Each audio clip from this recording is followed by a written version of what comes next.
কি আল্লাহ তাআলা বলবেন, এই ফেরেশতারা, দোজখের ফেরেশতারা, ওরে দোজখের একেবারে বাইর করে জান্নাতের কাছাকাছি নিয়ে আসো। ও যেন আমার লগে কথা বলতে পারে, একটু সুযোগ দাও। আল্লাহু আকবার, জোরে বলেন। আল্লাহ নিজে অভিনয় করে কথা বলবে। কিরে কিরম লাগে? গরম, কষ্ট লাগে। হাদিস শরীফে আছে আল্লাহ তাআলা জাহান্নামের ঠিক গেটের বাইরে একটা গাছ দাঁড় করাইবেন, যে গাছের একটা ছায়া হবে। গাছটা দাঁড় করাইবো, বান্দাটারে অভিনয় করাইতেছে কইবার লাগা। তবে আল্লাহ তীরেই যেহেতু আনছেন, আপনার ইজ্জতের কসম করে বলতেছি আমি, আপনি যদি আমাকে একটু ওই গাছটার নিচে ছায়ায় জায়গা দেন, জীবনে আপনার কাছে আমি আর কিছু চাইব না। আরে মুমিন, অন্য রিওয়ায়াতে আরো আছে যে দুই কালেমাওয়ালাকে আল্লাহ তাআলা নেকি বদি ওজন করার পরে বলবেন, যাও দোজখে চলে যাও। দুজন দোজখের দিকে চলে যাবে, ফেরেশতারা জাহান্নামের দিকে তাদেরকে নিয়ে যাবে। এর ভেতরে একজন জাহান্নামের দিকে যাবে, কিন্তু ফিরা ফিরা চাবে। আল্লাহ তাআলা প্রথমে তাকে ডেকে বলবেন, এ আল্লাহর বান্দা, আমার বান্দা আয়। যাইতে কইলাম দোজখে, ফিরা ফিরা চাস কেন? আল্লাহ শুনেছি আপনি মহা দয়ালু। আওয়াজ করে বলেন আল্লাহু আকবার, জোরে বলেন। আলেমদের মুখে শুনছি আপনি মহা দয়ালু।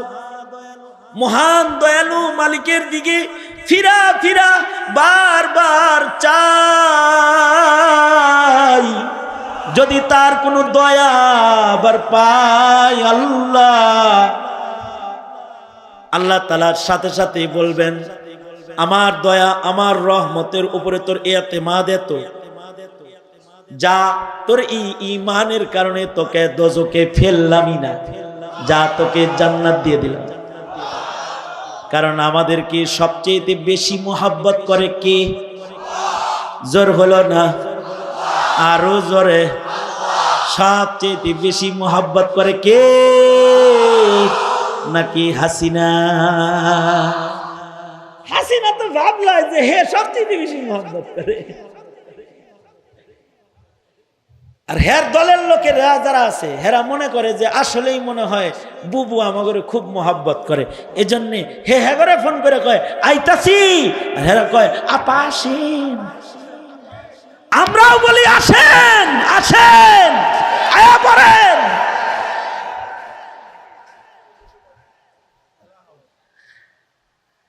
সবচেয়ে বেশি মোহাব্বত আমাদেরকে কে করে? জোরে আওয়াজ করে বলেন।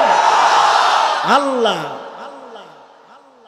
আল্লাহ তাআলা বলবেন, বান্দা আমার রহমতের উপরে যেহেতু তোমার এত ইতিমাদ, যাও তোমারে মাফ করে দিলাম, দোজখে তোমারে ফেললামই না, সিধা জান্নাত দিলাম। আল্লাহু আকবার। আর একজন যেটা যাইতে থাকবে, এটা খালি যাইতে থাকবে। এবার দোজখের ভিতরে ঢুকায় ফেলবে ফেরেশতারা। আল্লাহ তাআলা পেছন থেকে বলবে, ফেরেশতারা থামাও আমার বান্দারে। ডেকে বলবি, আয় বান্দা এদিকে আয়। তোর পাশেরটারে ডাক দিলাম, আমার দিকে চাইলো, তুই দেখি আমার দিকে তাকাইলিও না, তুই দেখি খালি সামনের দিকে যাস। বান্দা তখন বলবে, আল্লাহ দুনিয়াতে মৌলবীরা নামাজ পড়তে কইছে পড়ি নাই, রোজা রাখতে কইছে রাখি নাই, সুদ ছাড়তে কইছে ছাড়ি নাই, ঘুষ ছাড়তে কইছে ছাড়ি নাই, তোমার একটা হুকুমও দুনিয়াতে আমি মানি নাই। কালিমা ছাড়া তোমার হুকুম মানার কোনো সম্বল আমার নাই। আজকে তুমি হুকুম করেছো দোজখে যাইতে, আল্লাহ তোমার এই একটা হুকুমও যদি আমি না মানি, বান্দা কেমনে দাবি করবো নিজরে?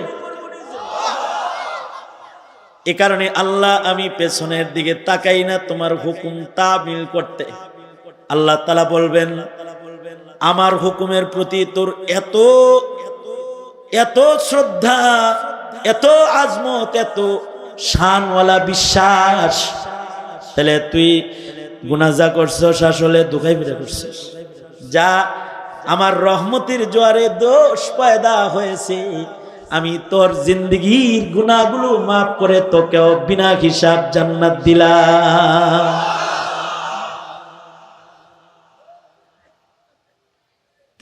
এইরকম বাহানা করবেন, কারণ হলো তিনি সবচেয়ে বেশি মুহাব্বত করেন আপনাকে আমাকে। তো হাদিসে আছে আল্লাহ তাআলা একটা গাছ দাঁড় করাইবেন, আর ছায়াওয়ালা গাছ হেরে দেখাইবেন তুই দোজখের গেটে আসস, দেখছস ওখানে গাছ, ছায়াদার গাছ। এই বান্দা এই হাদিস শোনার সময় হাসা সুন্নত, বলার সময়ও হাসা সুন্নত। এই কারণে এই হাদিসকে বলে মুসালসাল বিযিহক। আল্লাহর রাসূল যেদিন এই হাদিস শোনাইতেছিলেন, নবী নিজে হাসতেছিলেন, সাহাবীরাও হাসতেছিল।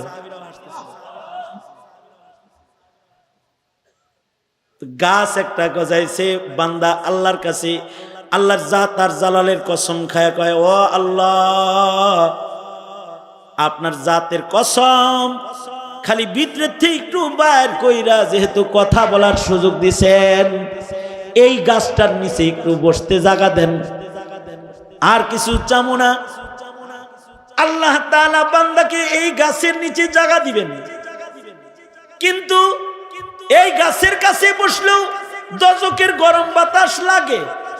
আল্লাহ তাআলা জান্নাতের বাইরে আরেকটা গাছ দাঁড় করাইবেন।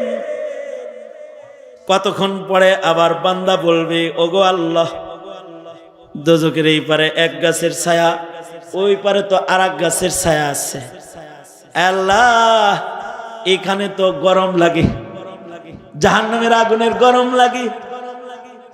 আপনার জাতের কসম কইরা বলি আল্লাহ আমার এখান থেকে সরায় একটু ওই গাছের ছায়ার নিচে একটু জায়গা দেন। বদরুদ্দিন আইনি রহমাতুল্লাহ আলাইহি বলেন, বান্দাকে আল্লাহ তাআলা জাতের কসম খেলে আবার সামনে দিবে। এবার এমন জায়গায় গেছে জান্নাতের গেট গুলা দেখা যায়, জান্নাতের নাজ নিয়ামত গুলা দেখা যায়। এবার এটা দেখা বান্দা বলবে, আল্লাহ এত দূরের থেকে স্পষ্ট দেখি না, ভোগ নাই করলাম, চোখের মজাটা লই, গেটের কাছে একটু কি যাওয়া যায় না? যা তার জালালের কসম করে বলতেছি, জীবনে আর কিছু চামু না। আল্লাহ তাআলা সর্বশেষ যাকে আল্লাহর জান্নাতে ঢুকাইবেন, তাকে এবার জান্নাতের গেটের কাছে জায়গা দিলে শেষ বেলায় বলবে, আল্লাহ আপনার জাতের কসম করে এ পর্যন্ত আসছি, আর কি দয়া হয় না? আর কি দয়া হয় না? তা আল্লাহ তাআলা বলবেন, এতবার কসম খায়া খায়া এ পর্যন্ত আসলি, বল বান্দা এখন তাহলে কি চাস? এবার বান্দা বলবে, আল্লাহ আপনি আমারে যদি আল্লাহ জিগাই তো কি চাস? কি চাইবেন? কদ্দুর চাইবেন? স্বর্ণের একটা ঘর দেন, কোটি টাকার গাড়ি দেন, এতটুকু নিত। আরো অনেক কিছু, চারখান বউ দেন সুন্দর সুন্দর, আরো অনেক কিছু কিছু প্রপার্টি দেন, বাগান বাড়ি দেন, এগুলো চায় চায় নিলেন। এটা তো তুচ্ছ। বান্দারে চাইতে কইছে, বান্দা চিন্তা করতেছে, আমারে দোজখ থেকে জান্নাতের ভিতরে একটা চেয়ার দিলে আমি খুশি হই, আর সেখানে আমারে কয় তুই কি চাস? বান্দা তখন বলবে, বেশি কিছু চাই না, ভিতরে একটু একটু জায়গা দিলেই চলে আমাকে। এবার আল্লাহ তাআলা বলবেন, তুই ভিতরে খালি জায়গা চাইছিলি, তুই যেহেতু আমার ঈমান আর তাওহীদ লালন করেছিস, মুমিন হিসাবে যেহেতু তুই তোর নামটাকে খাতায় লেখায় রেখেছিস, আমি আল্লাহ তোর উপরে খুশি হয়ে গেলাম। সারা দুনিয়ার 10 গুণ তোরে দিয়ে দিলাম, এমন জান্নাত তোরে দিলাম যে জান্নাত এই দুনিয়া যেটার পেছনে পাগল হয়ে ঘুরছস ওই দুনিয়ার 10 দুনিয়ার সমান জান্নাত দিলাম। আল্লাহর রাসূল সাল্লাল্লাহু আলাইহি ওয়াসাল্লাম এই হাদিস পড়াইতে যে হাসছেন যে রবের মায়া কত, দয়া কত, আর একটা কালিমাওয়ালার দাম কত। একটা কালিমাওয়ালার দাম সাধারণ কালিমাওয়ালা মুসলমানদের দাম সাধারণ ফেরেশতার চাইতে বেশি। তাহলে নায়েবে নবীর দাম কত? হ্যাঁ হ্যাঁ, জিন মারলে যদি, অদৃশ্যের জিন মারলে যদি বিচার হয় কিসাস। শাহ ওলিউল্লাহ মুহাদ্দিসে দেহলভী কিসাস নেওয়ার জন্য উনি দাঁড়ায় গেছেন হাসরের মাঠে। তিনি বেজ্জত হইতে চান না। জাতি বিচার করো, তাহলে হাসিনার কল্লা কতবার কাটা দরকার, কতবার কাটা দরকার। আর হাসিনার দোসর যারা হুকুম দিয়ে দিয়ে গুলি করে করে মানুষ হত্যা করেছে তাদের বিচার আল্লাহ কি করবেন তাইলে? আর দুনিয়ায় তাদের বিচার তাইলে কেমন হওয়া দরকার?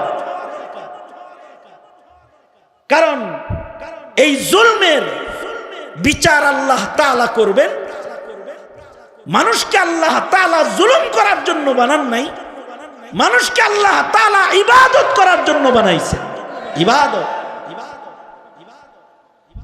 শাহ ওলিউল্লাহ মুহাদ্দিসে দেহলভী রাহমাতুল্লাহি আলাইহি তিনি স্বপ্নের ভিতরে বলতেছেন না, জিনদের রাজ্যে তিনি বলতেছেন, বিচারের আদালতে তিনি বলতেছেন, আমি হাসরে বেজ্জত হইতে চাই না।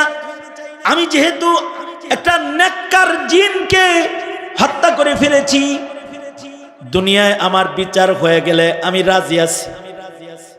মুহাদ্দিসে দেহলভী বলেন, এ কথা বলতে সাথে সাথে আমার খুশকিসমত যে সাথে সাথে ইজলাসের জানাজার জামাতের একত্রিত হওয়া মানুষ, একত্রিত হওয়া জিনদের ভেতর থেকে একটা জিন দাঁড়ায় গেল, যার ভুরুগুলো তার চোখের উপরে পড়ে গেছে, অর্থাৎ অনেক বয়স তার।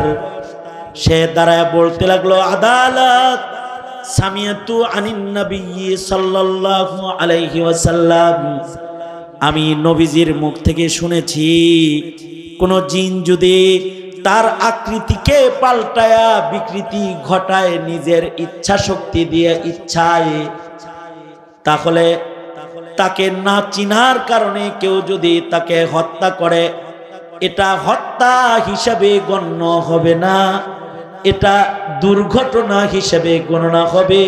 এটার দ্বারাই বাদী বিবাদীর বিচার কায়েম করা যাবে না। ওলিউল্লাহ মুহাদ্দিসে দেহলভী বলতেন যে সাহাবী দেখি নাই, কিন্তু সাহাবী জিন দেখাইছে আল্লাহ তাআলা। আল্লাহু আকবার, সাহাবী জিন দেখেছে। এ কারণে কারোর ঘরের ভিতরে যদি সাপ দেখে তাহলে সরাসরি মারতে নাই, কারণ জিন্নাতরা নিজেরা বিভিন্ন আকৃতিতে নিজেকে পেশ করে, কিন্তু তাদেরও আল্লাহ তাআলা বিধান দান করেছেন, যারা বিধান অমান্য করবে তাদেরকে আল্লাহ তাআলা শাস্তি দান করবেন, আর যারা বিধান মানবে তাদেরকে আল্লাহ তাআলা বিধান মান্যওয়ালা বান্দা মানুষ যেমন জান্নাতে যাবে, বিধান মান্যওয়ালা জিন্নাতরাও আল্লাহর জান্নাতের মেহমান হবে। অদৃশ্যের জিন যারা আবেদ, তাদের কেউ সাহাবী, কেউ তাবেঈ, কেউ তাবে তাবেঈ, কেউ তারা বুজুর্গ আল্লাহওয়ালা, কেউ মুহাদ্দিস মুফাসসির। তারা মানুষের রূপে কখনো কখনো মাদ্রাসায় লেখাপড়া করে, দারুল উলুম দেওবন্দে যুগে যুগে জিন্নাতরা লেখাপড়া করে এসেছে। তারা ছাত্র হইয়া মাদ্রাসায় ভর্তি হইয়া পড়াশোনা করেছে।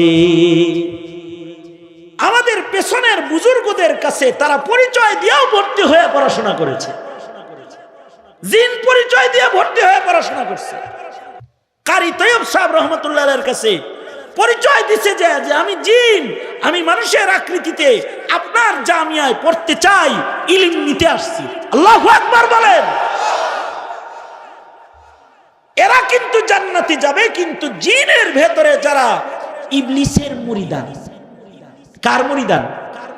এই জোরে আওয়াজ করে বলেন, ইবলিসের মুরিদান। জিনের ভেতরে যেমন নবীর উম্মত সিদ্দিক আছে, জিনের ভেতরে শহীদও আছে, জিনদের ভেতরে সালেহিনও আছে, জিনদের ভেতরেই কিন্তু আবার শয়তান দলের সদস্য, এরা ইবলিসের মুরিদ। ঠিক তেমন আল্লাহর সবচেয়ে মুকাদ্দাস সৃষ্টি মানুষ, এদেরকেও আল্লাহ তাআলা নফস দান করেছেন। ফাআলহামাহা ফুজুরাহা ওয়া তাকওয়াহা, তাদেরকে আল্লাহ তাআলা দৃশ্যের সৃষ্টির ভেতরে না, অদৃশ্য দৃশ্যের সৃষ্টির ভেতরে শ্রেষ্ঠ সৃষ্টির মর্যাদা দান করে তাদেরকেও আল্লাহ তাআলা নফস দান করেছেন। জিনদের ভেতরে যেমন শয়তান আছে, মানুষের ভেতরেও শয়তান আছে। মানুষের ভেতরে কিছু মানুষ ফিরিস্তাদের আখলাকের হয়ে যায়, যে ফিরিস্তারাও তাদের দেখে লজ্জা পায়। ইন্নাল মালাইকাতা লাতাস্তাহয়ী মিনহু, ইবাদত করতে করতে এত উঁচু জায়গায় মানুষ চলে যায়, ফিরিস্তারা তাদের দেখে শরম পায়। আবার এই মানুষের ভেতরে কিছু মানুষ আছে যারা শয়তানের কাছে মুরিদ হয়ে যায়, এরা ইবলিস শয়তানের সাথে দোজখেই থাকবে, জান্নাতে থাকার কোনো সম্ভাবনা তাদের নাই। এ কারণে জিন শয়তান থেকে যেমন সাবধান, মানুষ শয়তান থেকেও। আরো জোরে বলেন, আরো জোরে বলেন। জিন শয়তান থেকেও সাবধান, মানুষ শয়তান থেকেও সাবধান। মিনাল জিন্নাতি ওয়ান নাস, দুনো শয়তান থেকে সাবধান হইতে বলেছেন কে? আরো জোরে আওয়াজ করে, জোরে আওয়াজ করে বলেন কে? আল্লাহ। তবে জিনদেরকে নফস দিলেও মানুষদেরকে আল্লাহ তাআলা সূরত দান করেছেন, আকৃতি দান করেছেন, এবং শ্রেষ্ঠতম আকৃতিতে আল্লাহ তাআলা মানুষ বানাইছেন, এবং মানুষদেরকে আশরাফুল মাখলুকাত বানিয়েছেন। আশরাফুল মাখলুকাত বানিয়ে আল্লাহ তাআলা মানুষের ইবাদতকে নিজের জন্য চেয়েছেন, যে মানুষ নিজে আল্লাহর গোলামি করবে। এটা হলো মাকসাদ। যে ওমা খালাকতুল জিন্না ওয়াল ইনসা ইল্লা লিয়াবুদুন। প্রশ্ন হলো, ইবনুল কাইয়িম রাহমাতুল্লাহ আলাইহি বলেন, মানুষই যদি ইবাদতের জন্য বানাইছে, তাহলে ফিরিস্তা বানাইছে কেন? ফিরিস্তারা তো শুধু ইবাদত করে, তারা তো গুনাহ করে না। আমরা মানুষেরা গুনাহ করি, ইবাদতও করি, দুই কাম করি। আমরা চন্দ্রা মাহফিলে বসে ওয়াজও শুনি, ফাঁক পাইলে পরে মমতাজের গানে যায় তালিও বাজাই। আইবি সাহেবের বাড়ি উসিঙ্গার, হের বাড়ি উসিঙ্গার, মনে চাইলে মমতাজের গান শুনে বেড়াই, মনে চাইলে ওয়াজ শুনে বেড়াই, দুটো কাম করে বেড়াই। তা আমাদেরকে ইবাদতের জন্য বানায়া আমাদের মর্যাদা বাড়াইলো কেমনি? ইবনুল কাইয়িম উপমা দিয়ে বলেছেন যে একটা চোখ ছাড়া মানুষ যদি বলে আল্লাহ আমারে বাঁচাইছে, পরনারী দেখা এই কবিরা গুনাহটা আমি জীবনে করি নাই। কে কইতাছে? ভালো করে কবি। কে বলতেছে? অন্ধ বলতেছে আল্লাহ আমারে, আলহামদুলিল্লাহ এই তো হারাত আমার আছে যে আমি শালির দেখি নাই, আমি বিয়াইনরে দেখি নাই। আসলে কিন্তু চোখ দুইটা একটাও নাই জন্মসূত্রে। এইটা কোনো অন্ধের যেমন বাহাদুরি না। চোখওয়ালা যদি বলে বিয়ে করেছি 8 শালিওয়ালা বাড়িতে 1 শালিরেও দেখি নাই, চোখওয়ালা যদি বলে খালাতো বোন মামাতো বোন বিয়াইন আরো যা আছে এদের কাউরে এই চোখ দিয়ে দেখি নাই, চোখওয়ালা যদি বলে আল্লাহ তোমার ভয়ে আমি পরনারীকে তাকায়া দেখি নাই, অন্ধের পরনারী না দেখা পুরস্কার পাওয়ার উপযুক্ত, নাকি চোখওয়ালার না দেখা উপযুক্ত পুরস্কার পাওয়ার উপযুক্ত? চোখওয়ালার না দেখা পুরস্কার পাওয়ার উপযুক্ত। ফেরেশতারা বলেন নাহনু নুসাব্বিহু বিহামদিকা ওয়া নুকদ্দিসু লাক। আল্লাহ, আমরা শুধু ইবাদত করি, মানুষ তো রক্তপাত ঘটাইবো, উল্টাপাল্টা করব। এদেরকে আবার ইবাদতের জন্য বানায় লাভ কি? আল্লাহ বলে ইন্নী আলামু মা লা তা'লামুন। তার মানে হলো তোদের নফস দেই নেই, ওদের নফস দান করব, ওদেরকে ইচ্ছা শক্তি দান করব। ফাআলহামাহা ফুজুরাহা ওয়া তাকওয়াহা। তারপরে ওরা নফসের সাথে জিহাদ করে বসে বসে ওয়াজ শুনবে, নফসের সাথে জিহাদ করে তারা মসজিদে দাঁড়ায় থাকবে, নফসের সাথে জিহাদ করে তারা কোরআন তেলাওয়াত করবে, নফসের সাথে জিহাদ করে শয়তানের সাথে যুদ্ধ ঘোষণা করে তারা ইসলামের পতাকা নিয়ে সামনে বাড়বে। আল্লাহু আকবার, জোরে করে বলেন। এই যে লিয়াবুদুন আই লিয়াশিকুন, ইশকের একটা গোলামি বন্দেগী, এটা করার জন্যে আমি মানুষ বানাইছি। আমি তো এটা বিশ্বাস করি, এটা আমার আকীদা। খোদার রহমত যদি এটা হয় যে জাহান্নামের দিকে পাঠায়া আবার ফিরায় ফিরায় জান্নাত দিবে, খোদার রহমত যদি এটা হয়, আল্লাহর রাসূলের বর্ণনায় দোজখের আগুন থেকে বাইর কইরা নিজে গাছ দাঁড় করায়া বাহানা কইরা কইরা জান্নাত দিবে, আমি এটা বিশ্বাস করি। যারা এদেশে আলেমদেরকে ভালোবাসে, যারা আলেমদের কথা শোনে, যারা মসজিদমুখী, যারা মাদ্রাসামুখী, যারা দ্বীনমুখী, যারা ইসলামমুখী, মহান আল্লাহ এদের দোজখের আগুনে ফেলতে পারে না। এদেরকে আল্লাহ তাআলা মাগফিরাত দিয়ে জান্নাত দান করবে। সুতরাং আজকের এই রাত 1টা বাজে দারুল উলুমের মাহফিলে যারা আমার বয়ান আপনারা শুনছেন, অথবা আমার সাথে একটু দোয়া করার জন্য বসে আছেন, এই বসে থাকার মূল্যটা আমি বলছি না, আপনি হিসাব করে নেবেন এটার মূল্য ময়দানে মাহশরে কত হতে পারে, কিভাবে এটা আপনার কাছে আসতে পারে। যেভাবে ধৃষ্টতার মূল্য এসেছে হাসিনার কপালে, ওইভাবে মুহাব্বতের পুরস্কার আসবে আপনার কপালে। যেভাবে ধৃষ্টতার মূল্য আসে, মুহাব্বতের পুরস্কার ওইভাবে আসবে। এই একই আছে তো, এই আসে কি আছে তো। সুতরাং আল্লাহ তো ইবাদতের জন্য বানাইছে। তুমি যদি মনে করো ইবাদত হুজুররা করব আমি না, না। তিলাওয়াত হুজুররা করব আমি না, না। জিহাদ হুজুররা করব আমি না, কি তুমি না? কাদিয়ানিরে কাফের হুজুর বলবো আমি না, নাস্তিকের মোকাবেলা হুজুর করব আমি না। ডক্টর ইউনূস সাহেব যদি নাস্তিক বসায় হুজুররা চিল্লাইব আমি না, আমি কম খালি নৌকা ধানিস লাঙ্গল, আমি আর কিছু বলবো না। না, ইমানি কাজ, ইবাদতের কাজ যা আছে এগুলো করার লেগে তোমারে বানানো হয়েছে। আলেম যেমন ইবাদত করে, আলেম যেমন প্রতিবাদ করে, আলেম যেমন দিনের কথা বলে, আলেম যেমন সময়ের কথা বলে, তুমিও সময়ের কথা বলবে। ডক্টর ইউনূসকে তোমরাও জানায় দিবে, কমিশন বানাইবা, নাস্তিক দিবা, আবার উপদেষ্টা পরিষদে নাস্তিক আনবা।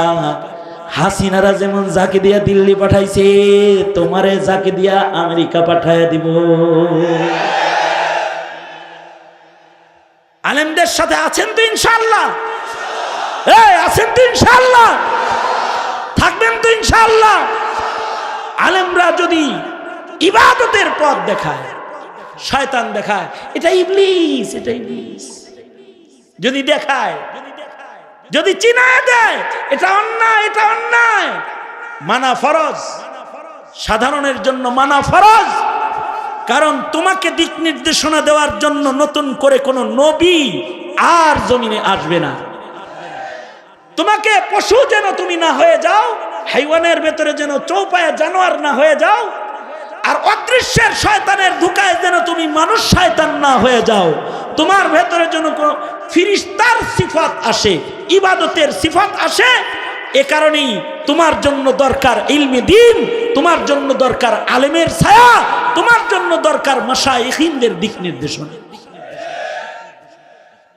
সুতরাং মওত পর্যন্ত আলেমদের দিক নির্দেশনায় আলেমদের সাথে চইলা ইবাদত কইরা মানুষ হয়ে কবরে যাওয়ার জন্য মেহনত করব ইনশাআল্লাহ।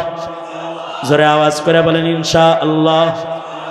অভয় বাণী এটা যদি এখন কারোর বুঝে এসে থাকে, এটা আমার লাস্ট কথা, আমার এই কথা যদি কারোর বুঝে এসে থাকে যে আমি আসলে ভিন্ন কামে তৈরি, তাহলে এখন যদি তুমি তওবা করো আর যদি বলো পশুত্ব ছাড়লাম, এখন যদি বৈশা তওবা করো আর যদি বলো আমি শয়তানের ধোঁকার থেকে সরলাম, আমি আর শয়তানিও করব না, আমি আর হাইওয়ান জানোয়ারের মতো চলবো না, আমি হব ইনসান, তাহলে আল্লাহ তাআলা নিজেই শিখায়া দিছে, বান্দা তোর বাপের মতো তোরা এভাবে বলিস, আয় আল্লাহ ভুল তো করছি, আমার বাবারে যেমন মাফ করছেন, আজকে আর চন্দ্রা মাহফিলে বসছি, আমারও মাফ করে দেন।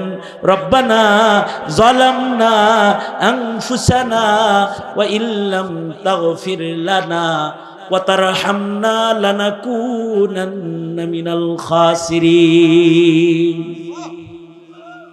এটা আল্লাহর কাছে বলো, আল্লাহ আপনি মাফ দিবেন, তাই আমরা যালামনা আনফুসানা, আওয়ামী লীগের জুলুমের সাথে যারা ছিল তাদেরকেও বলছি, তারাও তওবা করো, বলো রব্বানা যালামনা আনফুসানা, বলো এটা আল্লাহর কাছে মাফ চাও।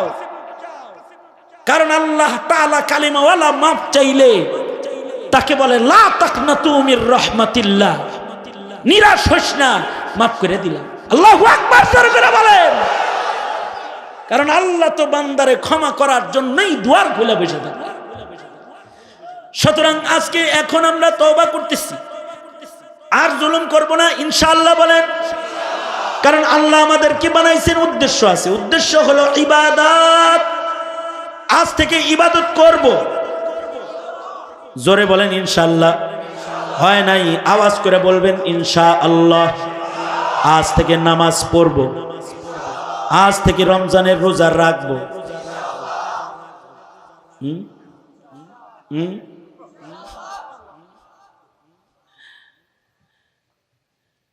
গুনাহ যদি কইরা থাকেন, গুনার কথা মানুষের কাছে বইলেন না। আজকে এখানে বসছেন না, আপনার যা গুনাহ হয়েছে এটা মানুষের কাছে না বইলা গোপনে আল্লাহর কাছে কইলা। কারণ একটা হাদিসে আছে, কেউ যদি নিজের গুনাহ গোপন রেখে আমার কাছে মাপ চায়, হাদিসে কোদসি আল্লাহ মাফ করে দিবে। আর এক হাদিসে আছে, কেউ যদি রাতের আধারে গুনাহ করে আল্লাহ তাআলা তার গুনাহ ফাঁস করে না, যতক্ষণ পর্যন্ত সে নিজে না বলে আর সে তওবা করে কিনা আল্লাহ তাআলা অপেক্ষা করতে থাকে। গোপনে গোপনে গুনাহ করছি না, এখন তওবা করো গোপনে আল্লাহর কাছে। মুসা আলাইহিস সালাতু ওয়াস সালাম যাইতেছেন আল্লাহর সাথে কথা বলার জন্য। এইটা আমার শেষ কথা, কারণ তওবা করার মতো, কারণ মানিয়া না মান মাইতেরা মেহমান। আপনারা আমার ওয়াজ শোনেন আর নাই শোনেন, ইমদাদ সাহেবের বিপদ আছে। কারণ ইমদাদ ভাই তো মাদ্রাসা আমারে দিয়ে দিছে, এদেশের বহু আলেমরাই দিছে, আমারও দিছে, এনে ভাগ আমারও আছে। বুঝেন নাই কথাটা? উনি না শুধু, ওনার হুজুররাও। সুতরাং আমি তো আছি, জোর করেই তওবা করা হবে, এই নিয়ত করেই তো বসছি। সুতরাং তওবা করুন। এর আগে এই কথাটা শুনেন যে বনি ইসরাইলের এক মহিলা মুসা নবীর সাথে দেখা হয়েছে, তো পয়গম্বর মুসা আলাইহিস সালাতু ওয়াস সালামকে বলতেছে, জিজ্ঞেন তো আমার ব্যাপারে আল্লাহর ফয়সালা কি? আসলে হলো এই বেটি আস্ত জেনাকার, এটা মুসা নবী নিজেও জানেন। এত জেনা ব্যভিচার করে জানেন যে আল্লাহর পয়গম্বর, তো ইবলিসেও তো কইছে যে জিজ্ঞেন তো আল্লাহ আমারে মাফ করবনি, কারণ নবীরা তো জিনদেরও নবী। আয়েশা জিগাইছে, পয়গম্বর আল্লাহর লগে ডেলি কথা কোন, জিজ্ঞেন তো আমারে মাফ করবনি। জিগাইছে আল্লাহ হেরে মাফ করবেন নি? আদমের কবরে সেজদা দিতে কইও যায়।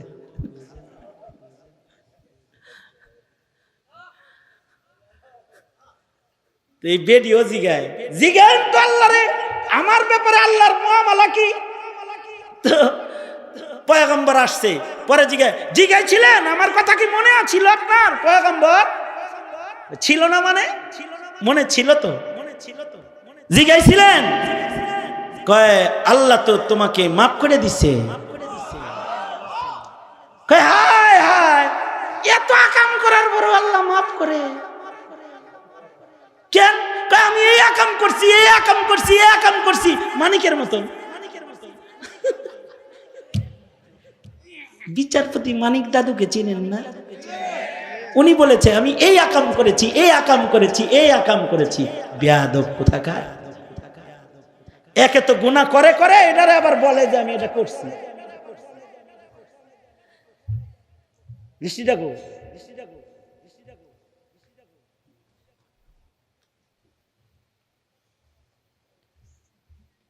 তো কয় যে হায় হায় মুসা, আমনের রব এরকম আকাম করার পরে মাফ করে কি কেন? আমি জেনা করছি, আমি এটা করছি, আমি এটা করছি। সাথে সাথে আল্লাহ মুসা আলাইহিস সালামকে ডাক দিয়ে বলে পয়গম্বর তোমাকেই যেহেতু গুনার সাক্ষী বানিয়েছে, বলো মাফ করি নাই, দোজখে দেব। পয়গম্বর বলে একটু আগে তো মাপই ছিলা, এখন যে আবার কইয়া বেড়াইছ? গোপনে গুনাহ করছ? বন্ধুগুলোর লোক আবার কয় দোস্ত বিয়ানের লোকে তো সেই খাতির, তোর বিয়ানের লোকে খাতির, তোর বন্ধুকের কাছে কই আবার সাক্ষী বানাস কে? হাত ধরছিলি, চুমা দিছিলি, গোপনে কামটা কইরা করছস এক গুনাহ, আবার এটা প্রকাশ করে করছস আরো কবিরা গুনাহ। তবে এমনও কবিরা গুনাহও যদি কারণ থাকে, তাকেও বলছি এখন তওবা করো। শেষ রাত শুরু হইছে, 1:15 বাজে। এই দেশের মৌলবীরা আলেমদেরকে দিনের জন্য মোহাব্বত করে, রাত এই 1:15 বাজে বসে আছে না, এটা ইমানি মোহাব্বত। আল্লাহর রাসূল বলেছেন আল মারউ মা মান আহাব্বা, যার সাথে যার মোহাব্বত সে তার সাথে আল্লাহর জান্নাতে থাকবে। আর তোমরা যারা নাস্তিকের লগে পীড়িত করো, তাগর লগে দোজখে থাকার লিগাও রেডি হয়ে থাকো তোমরা। গভীর রাত্রে বলে গেলাম। সুতরাং উলামায়ে দ্বীনদের সাথে আছেন তো, থাকবেন তো ইনশাআল্লাহ। নারায়ে তাকবীর, নারায়ে তাকবীর। সোজা করেন, বলেন ইয়া আল্লাহ। আলেম ওলামা যেখানে, আমরা আছি সেখানে। আলেম নাই যেখানে, আমরা নাই সেখানে। জোরে আওয়াজ করে বলেন আমরা নাই সেখানে। আলেম নাই যেখানে, আলেম নাই যেখানে। ইনশাআল্লাহ চিল্লায় জোরে আওয়াজ করে বলো। বাথরুমের কিরাটারে আল্লাহ জান দিছে কি লিগে? এর ভিতরে নাপাকের ভিতরে এটা কি জন্য আল্লাহ আবার বানাইলো? এর ভিতরে কি উপকার আছে? তার মনে প্রশ্ন। আল্লাহ তাআলা এই বুজুর্গকে একটা চর্মরোগ দান করছে। বাথরুম থেকে বের হওয়ার আগে একটা খুজলি হইছে, খুজলি কষ্ট আছে না, কপালের ভেতরে একেবারে এমন একটা চর্মরোগ হয়েছে, এটা সারে না। চর্মরোগ আসলে হইলে সারতে চায় না, অ্যালার্জি মারাত্মক সমস্যা। আমারও অ্যালার্জি, মাঝে মাঝে মনে হয়েছে ওয়াজ রাইখে কথা চুলকে এলি। এটা নাকি এখন করোনা টিকা দেওয়ার পরে সবার দেহে অ্যালার্জি, খালি শরীর চুলকায় খালি।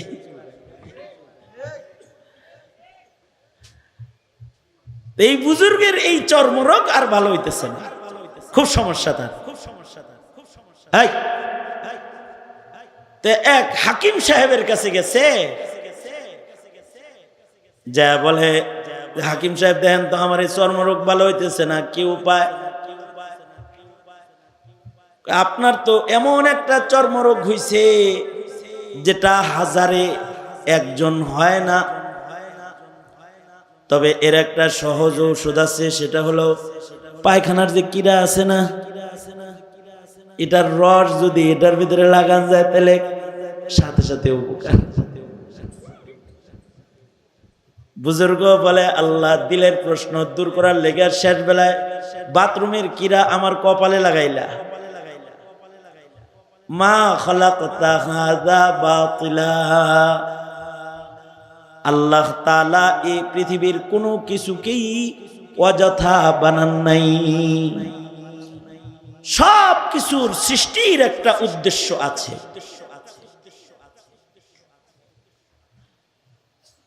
আল্লাহর এই সৃষ্টি জগৎ যেটা আছে, এই সৃষ্টি জগতের প্রাথমিকভাবে মাখলুক দুই প্রকার।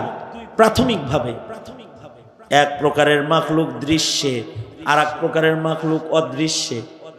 যেমন বাতাস অদৃশ্যে, দেখি না আমরা। বাতাসে কাজ করে কিন্তু আমরা চোখে দেখি না। বাতাসেও আমাদের খেদমত করতেছে, বাতাসের ভেতর দিয়ে মোবাইলে কথা কানে আইতাছে, নেটওয়ার্ক। বাতাসে চোখে দেখি না।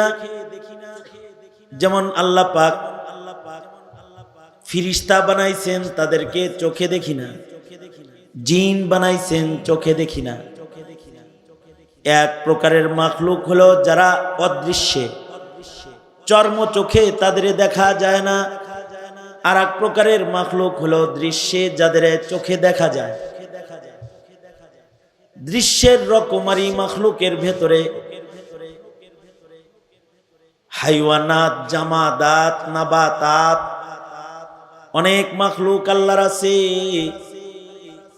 আর অদৃশ্যের মাখলুকের ভেতরে শ্রেষ্ঠ মাখলুক যারা আল্লাহ পাকের মুকাদ্দাস সৃষ্টি, সম্মানিত সৃষ্টি, তাদের ভেতরে একদল হলো ফিরিস্তা, আর এক দল হলো জিন।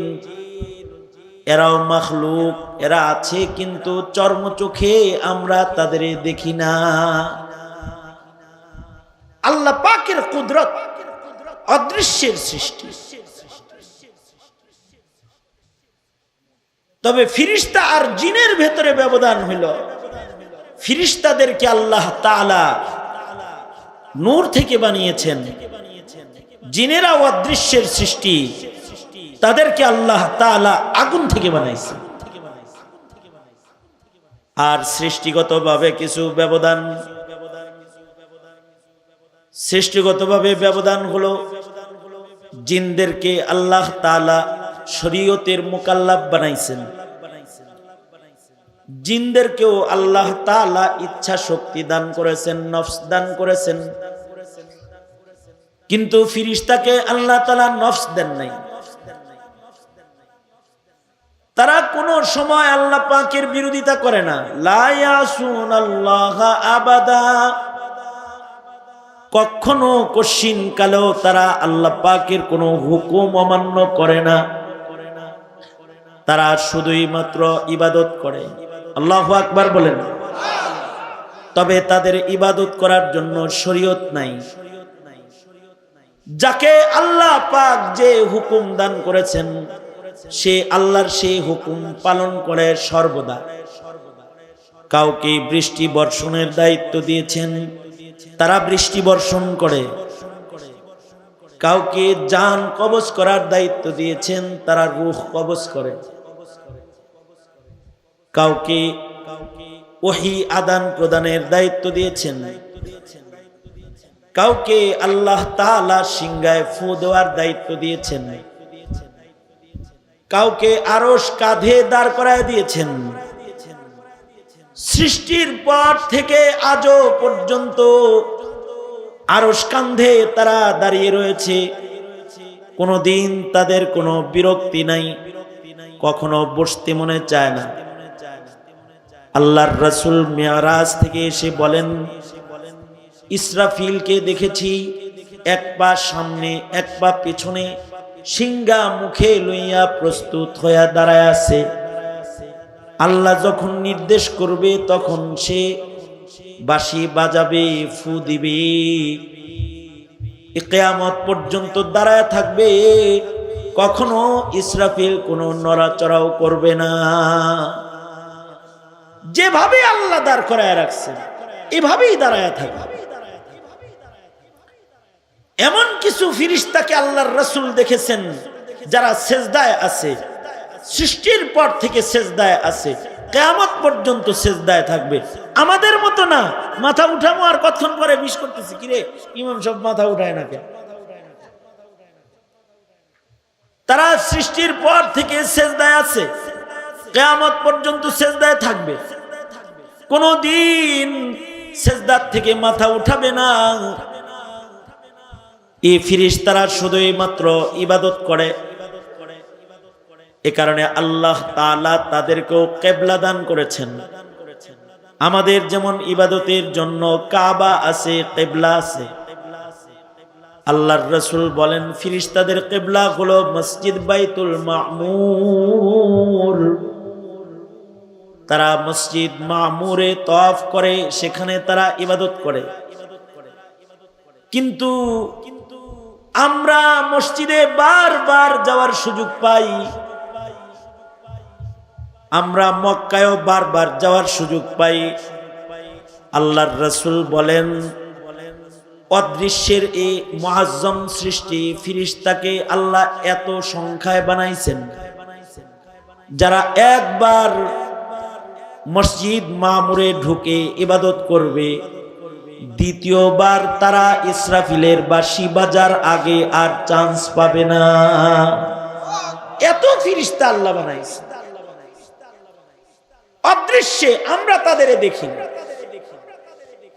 জিনেরা অদৃশ্যে থাকে, তাদেরকে আমরা দেখি না। তবে তারা নূর থেকে তৈরি ফিরিস্তা, জিন আগুন থেকে তৈরি। তবে জিনকে আল্লাহ তাআলা ফিরিস্তাকে, জিনকে ব্যবধান হলো জিনকে আল্লাহ তাআলা নিজস্ব ইচ্ছা দান করেছেন। ইয়াতাশাক্কালু বিআশকালিন মুখতালিফাতিন, যদিও তারা অদৃশ্যের সৃষ্টি, কিন্তু তারা দৃশ্যে আসার ইচ্ছা করলে আসতে পারে। আল্লাহু আকবার। ক্ষমতাটা দিছেন কে? আরো জোরে বলেন, দিছেন কে? তারা যদি ইচ্ছা করে তাহলে একটা আকৃতি তারা ধারণ করতে পারে। যদি ইচ্ছা করে মানুষের আকৃতি ধারণ করবে তা পারে, যদি ইচ্ছা করে ভয়ঙ্কর ভূত হয়ে সামনে দাঁড়াইব পারে, যদি ইচ্ছা করে সাপের আকৃতি ধারণ করবে পারে। এ কারণেই আল্লাহর রাসূল বলেছেন, কারণ নবীরা কিন্তু শুধুই মাত্র জিনদের, মানুষের জন্য নবী না, নবীরা কিন্তু যুগে যুগে জিনদের জন্য নবী। সুলাইমান আলাইহিস সালাতু ওয়াস সালাম ইনস ও জিনের বাদশা ছিলেন।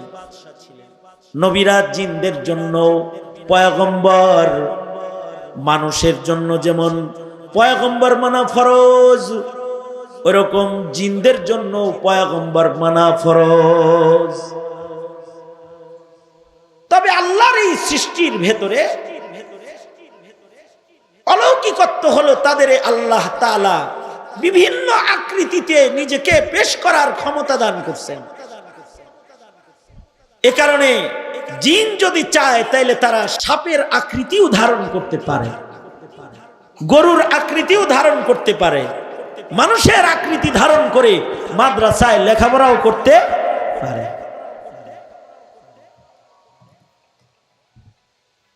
এ কারণে আল্লাহর রাসূল বলেন যে তোমরা তোমাদের ঘরের ভেতরে যদি কোনো সাপ দেখো সরাসরি তাকে আঘাত করবে না। নবীজির পক্ষ থেকে নিষেধ আছে। এক সাহাবী বলে, আমি আগে ঘরে দেখলে সাপ মারতাম, কিন্তু নবীজি নিষেধ করার পরে আর সরাসরি মারি না। আমি ঘরে ঢুইকা আগে বলি, আয় তুই কি সাপ না জিন? জিন হইলে চলে যা, সাপ হইলে কিন্তু বাড়ি দিব। 3 বার বলার পরেও যদি না যায় তাহলে বাড়ি মারি।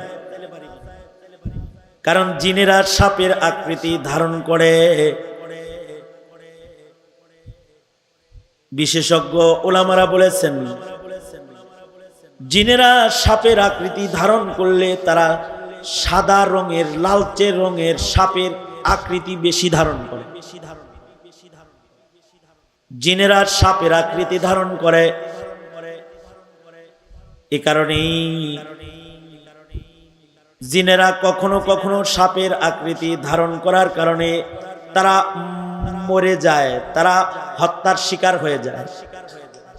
আল্লাহর রাসূল এটার বিধানও বর্ণনা করেছেন, আকৃতি পরিবর্তন হওয়ার কারণে হত্যা যদি হয় তাহলে কিন্তু তার বিচার করা যাবে না, অর্থাৎ তার দিয়াত কিসাস তার উপরে আসবে না। যদি আকৃতি ধারণ, ভয়ঙ্কর আকৃতি ধারণ করার কারণে মরে। নবীজির কাছেও জিন আসছে, জিনদের ভেতরে নেককার জিন যারা, বুজুর্গ জিন, সাহাবী জিন আছে, বুজুর্গ জিন আছে। সাহাবী জিনেরা নবীজির কাছে এসে কালেমা পড়ে তারা মুসলমান হয়েছে। কোরআন সূরা জিন নাজিল করে এর বর্ণনা আল্লাহ উম্মতের কাছে পেশ করেছে। আল্লাহর রাসূল মক্কাতুল মুকাররমাতে আল্লাহর নবী কোরআন তেলাওয়াত করতেছেন, রাতের বেলায় নামাজে আল্লাহর নবী কোরআন পড়তেছেন, একদল জিন আসছে। আয়েশা নবীজির কোরআনে কারিমের তিলাওয়াত শুনে তারা মুসলমান হয়ে গেছে। শুধু তারা মুসলমান হয় নাই, তারা দাঈ হয়ে নিজেদের এলাকায় চলে গেছে, যায়া তারা আবার দাওয়াতের কাজ করেছে। তাদের দাওয়াতকে আল্লাহ তাআলা আল্লাহর কালামে বর্ণনা করেছে। তারা নিজেদের রাজ্যে গিয়ে বলেছে, ইন্না সামি'না কুরআনান আজাবা। তারা অন্য জিনদেরকে বলছে, এই নিজের মন গড়া আর চলিস না, আমাদের চলার বিধান আজব কোরআন কিন্তু জমিনে এসে গেছে। আমরা কিন্তু মক্কায় কোরআন শুই না, কালেমা পড়ে মুসলমান। আল্লাহু আকবার। এই জিনেরা আবার দাওয়াতের কাজও করেছে। রিওয়ায়াতে আছে আল্লাহর নবী দুইবার জিনদের দাওয়াতে ওয়াজ করতে জিনদের রাজ্যে গেছে। আমরা যেমন হুজুর দাওয়াত দেয় না, ওয়াজ করেন, জিনেরা আল্লাহর রাসূলকে দাওয়াত করে নিজের এলাকায় নিয়ে গেছে, নিজেদের রাজ্যে একত্রিত করে নবীকে দিয়ে তারা জিনদেরকে নসিহত করাইছে। আল্লাহর রাসূল যখন নসিহত করতে গেছেন তখন এই জিনেরা আবার রাসূলকে বলে, আল্লাহর নবী আপনি আপনার উম্মতকে হাড্ডির দ্বারা ইস্তেনজা করতে মানা করবেন। জিনেরা রাসূলকে বলে, হাড্ডি দিয়ে যেন আপনার উম্মতরা ইস্তেনজা না করে, কারণ হাড্ডির ভেতরে আমাদের খাবার আছে। আল্লাহু আকবার বলেন। এক একজনের রিজিক এক এক রকম। জিনদের একটা রিজিক আছে, জিনদের রিজিক হলো আমরা খানা খায়া যে হাড্ডি ফেলাই, এই হাড্ডির থেকে ওরা রিজিক গ্রহণ করে। এ কারণে জিনেরা আল্লাহর রাসূলকে বলে, ওগো আল্লাহর নবী আপনি আপনার উম্মতকে বলবেন তারা যেন হাড্ডি দিয়া ইস্তেনজা না করে। আল্লাহর রাসূল আবার ফেরত এসে সাহাবায়ে কেরামদেরকে হিদায়াত করেছেন, সাবধান, হাড্ডি দিয়া ইস্তেনজা করো না, এর থেকে জিন্নাতরা রিজিক গ্রহণ করে। অর্থাৎ আমরা খানা খেয়ে হাড্ডি ফেলে দিলে জিনেরা যখন ওই হাড্ডির কাছে যায় তখন এই হাড্ডিটা আবার গোশতে রূপান্তরিত হয়ে যায়, গোশত দিয়ে পেঁচায়া যায়, ওরা এটা খায়। আল্লাহু আকবার বলেন। আল্লাহ এক একজনের রিজিক, যার রিজিক যেভাবে দেওয়া দরকার তার রিজিক আল্লাহ সেভাবে দান করেন। তো সরওয়ারে দু আলম নবী হেদায়েত করেছেন যে জিনদেরকে মারবা না। আমাদের আকাবির বুজুর্গরা কেউ কেউ আছে সাপ মারতে যায় জিন মেরে ফেলাইছে, যেমন শাহ ওয়ালিউল্লাহ মুহাদ্দিসে দেহলভী রাহমাতুল্লাহি আলাইহি, ওনার ব্যাপারে আছে উনি তাহাজ্জুদের নামাজ পড়তেছেন আর সাপ একটা জিন একটা সাপের আকৃতি ধরে ওনার সামনে এসে ফোনা ধরছে। পাশে লাঠি ছিল, উনি লাঠির দ্বারায় বাড়ি মারছেন। যখনই বাড়ি মারছেন সাপটা মরে গেছে, আসলে ওটা জিন ছিল, জিন মারা গেছে।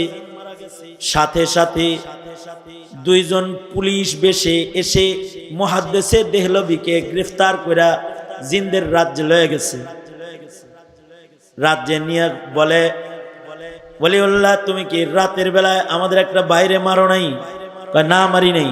না মারছো, লাঠি দিয়ে বাড়ি দিছো না? না আমি মারি নাই, আমি সাপ মারছি। ওটা সাপ ছিল না, ওটা জিন ছিল, ওটা আমাদের ভাই ছিল। এই যে যার জানাজা তৈয়ার করা হয়েছে, তুমি লাঠি দিয়া মারছো, এটা তার জানাজা। আর ওই যে বয়োবৃদ্ধ যিনি কান্তাছেন, উনি হলেন আমাদের মুসলিম জিনদের রাজা বাদশাহ। ওনার সন্তানরা তোমার কাছে হাদিস পড়ে।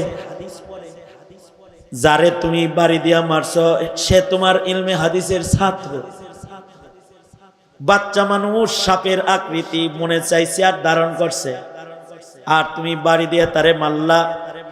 তোমাদের শরীয়তে কেউ যদি কাউকে মারে তার বিচার কি? ওলিউল্লাহ মুহাদ্দিসে দেহলভি বলে, কোরআনে বিচার হলো কিসাস, জানের বদলে জান। তুমি যে একটা জান মারলা, এখন তাইলে তোমার বিচার হওয়া উচিত কি? মুহাদ্দিসে দেহলভি বুজুর্গ মানুষ, তিনি বলেন তাইলে জানের বদলা জান, তাইলে তো আমার মৃত্যুদণ্ড হইতে হবে। আল্লাহ যদি তোমারে ধরে যে তুমি জিনের উপরে জুলুম করলা কেন, তুমি কি উত্তর দিতে পারবে? মুহাদ্দিসে দেহলভির তাকওয়া পরহেজগারির কারণে ওনার সারখান, উনি বলেন দুনিয়ায় বিচার হয়ে যাক, হাসরের ময়দানে শর্মিন্দা হইতে চাই না। আমার কথা হলো, অদৃশ্যের জিনকে মারলে যদি তার বিচার হয়, তাহলে যারা শাপলা চত্বরে আলেম মারছে তাদের বিচার কেমন হওয়া উচিত? যারা রাজপথে আলেমদেরকে গুলি করে হত্যা করেছে তাদের বিচার কেমন হওয়া উচিত? যারা বাংলার রাজপথে গুলি করে করে, পাখির মতো গুলি করে করে এই বিগত দিনের আন্দোলনগুলোতে কালিমাওয়ালা সন্তানগুলারে মারছে। এই এক একটা কালিমাওয়ালার কত দাম, এক একটা কালিমাওয়ালার কত দাম।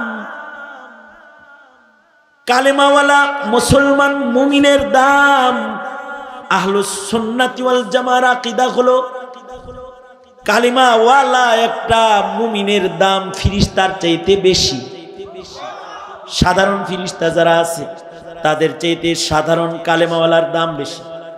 সুবহানাল্লাহ। আগামীকালকে বললেন, আমার একটা সন্দেহ যে আপনারা আওয়াজ শোনেন না। আল্লাহ জানে আপনারা শোনেন।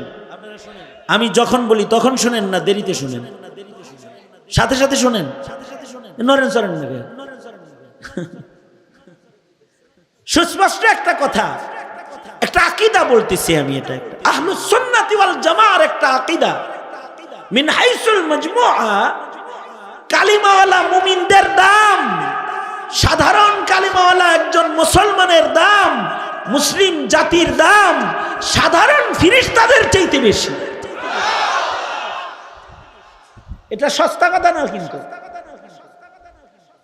কারণ আল্লাহর সৃষ্টির শ্রেষ্ঠকে মানুষ, শ্রেষ্ঠকে জোরে বলেন, আরো জোরে আওয়াজ করে বলেন।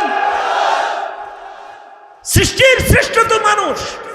সুতরাং কালিমাওয়ালা মুমিনদের দাম সাধারণ মুমিনদের দামও আল্লাহর কাছে সাধারণ ফিরিস্তাদের চাইতে অনেক বেশি। এই কারণেই সবচেয়ে ছোট মুমিন যেটা,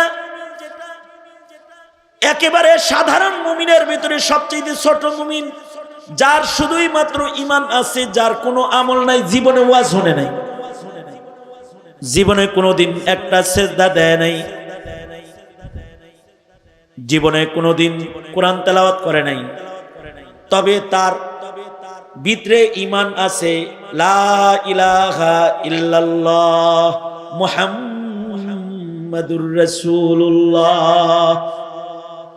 এই সাধারণ মুমিনটাকে জান্নাতে নেওয়ার জন্য আল্লাহ তাআলার রহমত এত ব্যাকুল হয়ে যাবে, যে আল্লাহ তাআলা বান্দাকে জান্নাতে নেওয়ার জন্য নিজে অভিনয় শুরু। সবাই মিলে জোরে আওয়াজ করে বলেন আল্লাহু আকবার। কারণ আমাদের সবার মুখে আছে লা ইলাহা ইল্লাল্লাহ মুহাম্মাদুর রাসূলুল্লাহ। আবার দুনো হাত উপরে, যেহেতু আজ শুনবেন তো তরতাজা থাকেন, আওয়াজ করে জোরে বলেন সুবহানাল্লাহ, আরো জোরে বলেন আলহামদুলিল্লাহ, জোরে চিল্লায় বলেন আল্লাহু আকবার, আরো জোরে আওয়াজ করে বলেন আল্লাহু আকবার। হাত নামান। আমার আলোচনায় আজকে আপনাদের কিছু সিদ্ধান্ত নেওয়ার কথা আছে ইনশাআল্লাহ, যদি আল্লাহ চান। সুতরাং আমার সাথে থাকেন, একটু তাজা থাকেন, তাহলে মনে থাকবো, তাহলে সিদ্ধান্তটা আপনি নিতে পারবেন। এর আগে আপনার মূল্য আমি বলেছি। আপনি যদি বিশ্বাসের সাথে বলে থাকেন লা ইলাহা ইল্লাল্লাহ, তো এই মৌলবীরা এখানে হাজির আছে, আহলুস সুন্নাতি ওয়াল জামার আকীদা হলো আপনার মতো একটা কালিমাওয়ালার মূল্য সাধারণ ফেরেশতার চাইতে অনেক বেশি আসমানের মালিকের কাছে, অনেক বেশি। এই কারণেই হাদিস মুসালসাল বিযিহক, যেটা এই কারণে আল্লাহ তাআলা সবচেয়ে ছোট কালিমাওয়ালাকে জান্নাতে ঢুকানোর জন্য নিজে অভিনয় করবে। অভিনয়টা কার পক্ষ থেকে হবে? জোরে আওয়াজ করে বলেন, কার পক্ষ থেকে হবে? আপনার পক্ষ থেকে না, কিন্তু আল্লাহর পক্ষ থেকে অভিনয়টা হবে।